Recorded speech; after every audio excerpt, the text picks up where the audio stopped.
Muy buenas noches. Mi nombre es René Salinas Martínez. Soy médico general. A continuación vamos a seguir con la conclusión y las buenas prácticas. Tenemos como una definición del síndrome del edificio enfermo, que la OMS en 1982 lo catalogó como un conjunto de enfermedades originadas o estimuladas por la contaminación del aire en estos espacios cerrados, o sea, en estos edificios. El síndrome del edificio enfermo fue reconocido en 1982 por la Organización Mundial de la Salud, comprendiendo los edificios en los que en más del 20% de personas experimentan efectos agudos sobre la salud y el bienestar de las personas que se encuentran dentro del edificio. Tenemos dos subtipos de definición del síndrome del edificio enfermo: el temporalmente enfermo y el permanentemente enfermo.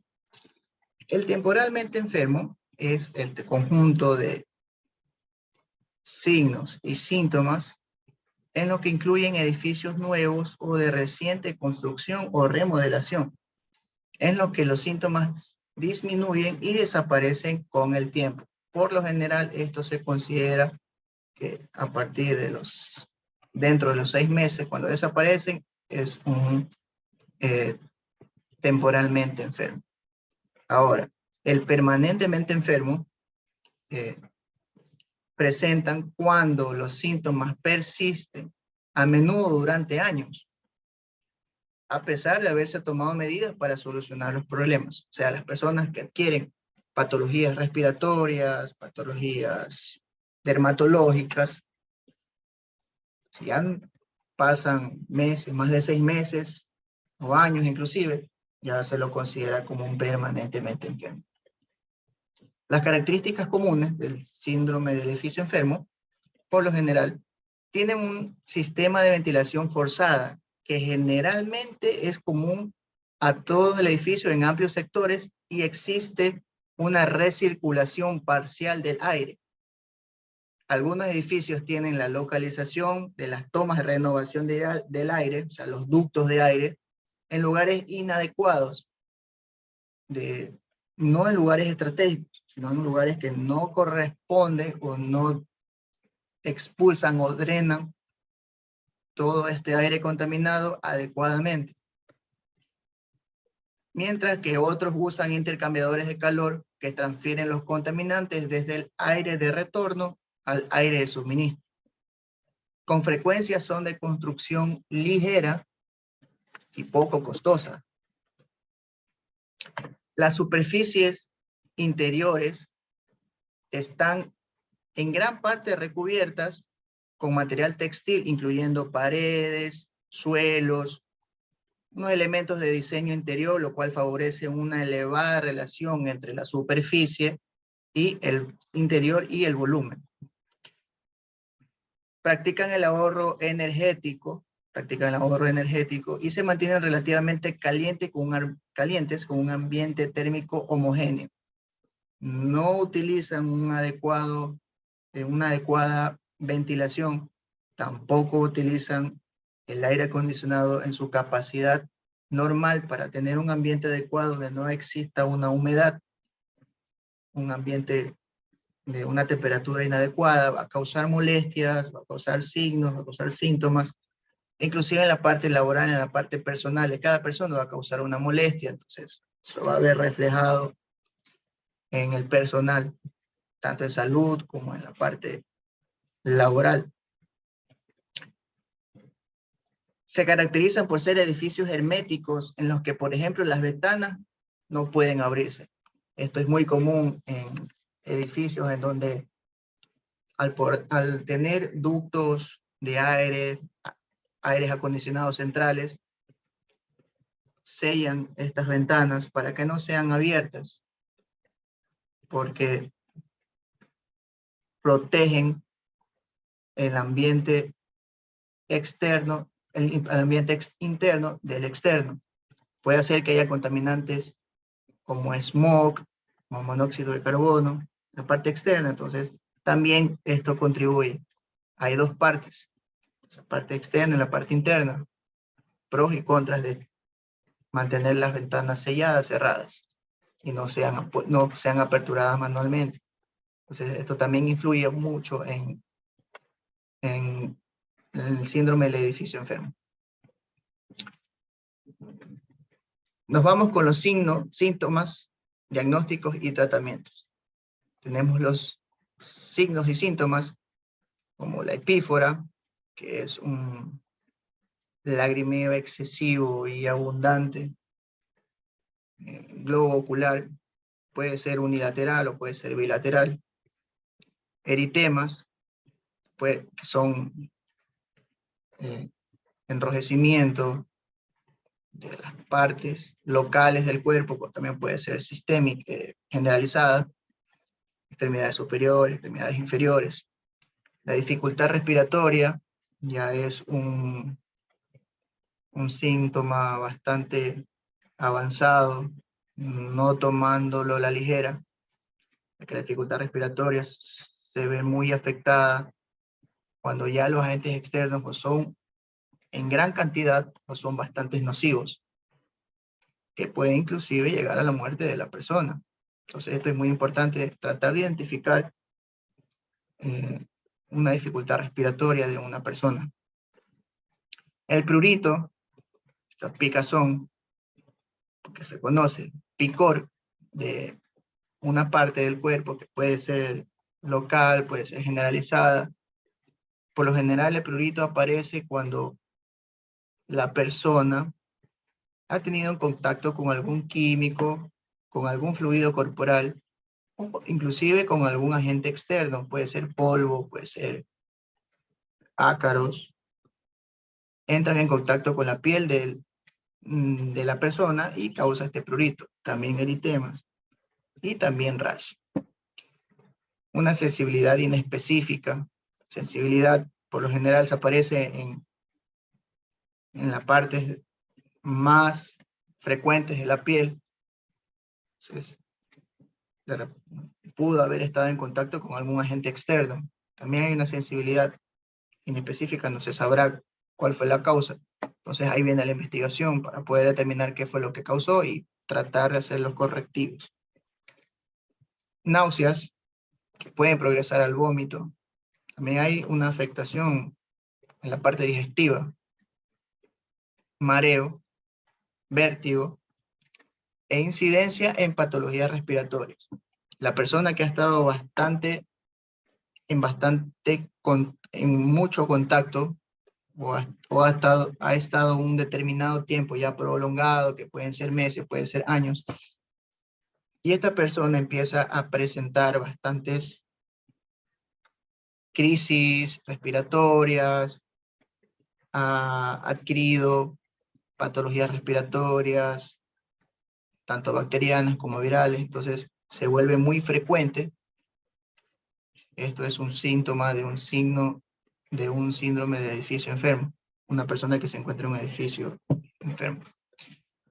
Tenemos el diagnóstico, la investigación entre el personal, eso es muy importante. La sintomatología por lo general es diurna, que hay edificios que se encuentran laborando en la parte diurna y en la parte nocturna. En la diurna, por lo general, con más prevalencia en horarios vespertinos. En el horario vespertino, puesto que la temperatura puede aumentar y al no haber una buena ventilación, un buen acondicionamiento del aire, entonces va a haber una humedad y va a causar una molestia o afectación en la parte de la salud de la persona. Frecuencia en sector público, esto es muy evidente, puesto que la concurrencia de muchas personas va a afectar a las personas del sector público. Y es más propenso el personal de oficina. El personal de oficina por lo general está en contacto con polvos, por cúmulos de carpetas, papeles, y en contacto más directo con las personas que llegan a este edificio, que puede ser atención al cliente, entonces va a haber más proliferación de líquidos, proliferación, inclusive más contacto con agentes externos que le pueden afectar a la persona, que los directivos que están más aislados, están en lugares cómodos, en lugares con un acondicionamiento de aire adecuado. Entonces, por lo general, estas patologías y estos síntomas van a estar frecuentes en el personal de oficina. El tratamiento, obviamente el saneamiento del edificio y de sus sistemas de calefacción y ventilación, diseños ergonómicos y control del estrés laboral. Es muy importante controlar el estrés de personas para que mejoren la calidad del trabajo, productividad y obviamente la salud no se deteriore del personal que se encuentra dentro de este edificio. La actuación sobre todo de estos factores, especialmente el control de los sistemas de ventilación de aire acondicionado, implica la reducción de prevalencia de todos estos síntomas en un 40, en un 50%. Siempre es importante tratar de ventilar todos los departamentos del edificio.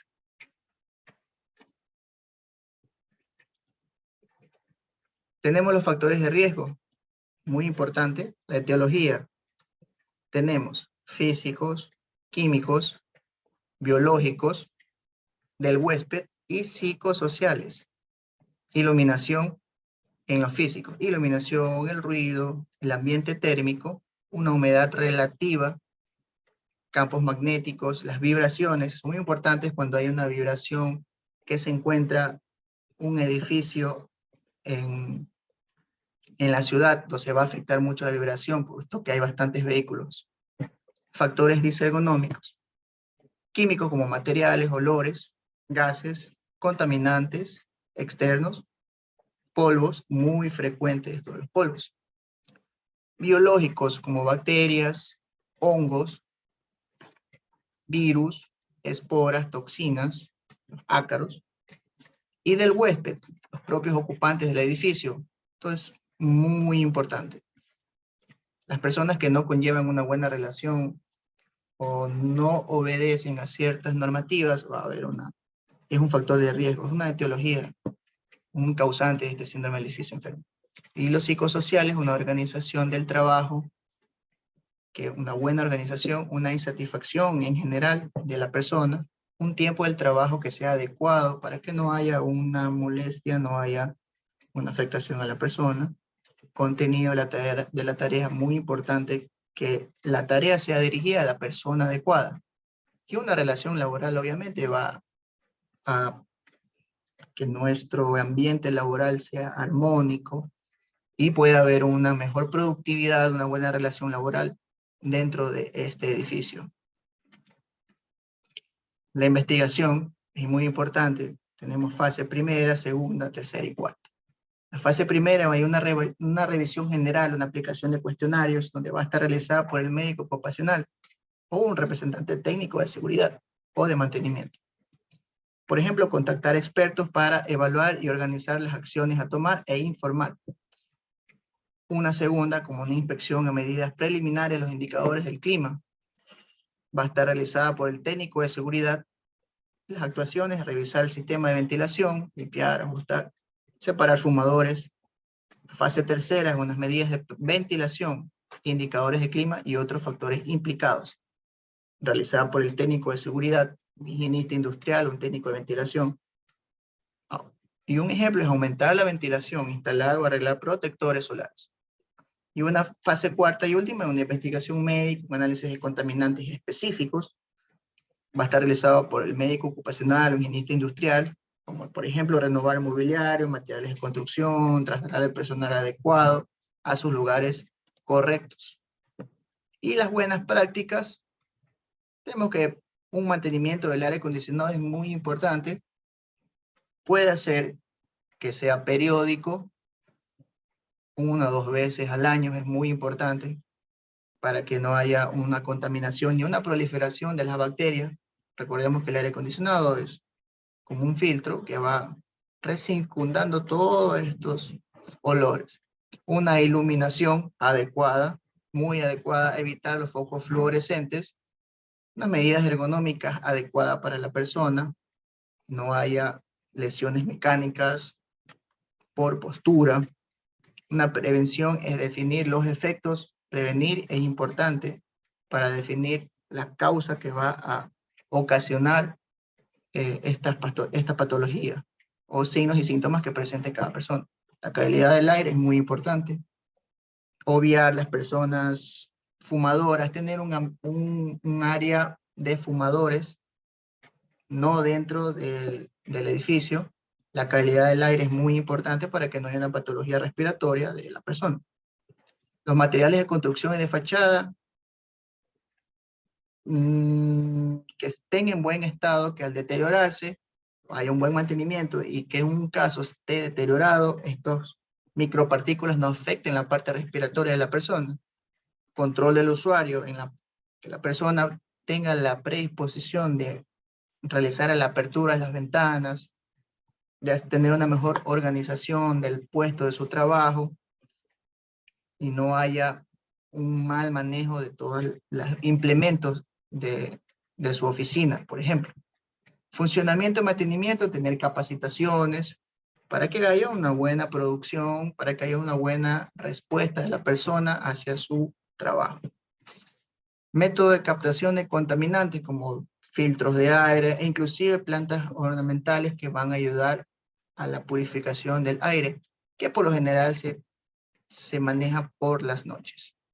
Entonces, hemos llegado a las conclusiones y las buenas prácticas del síndrome del edificio enfermo. Esperamos que les haya gustado, hayan instruido. Nos vemos en una próxima colaboración. Muchísimas gracias.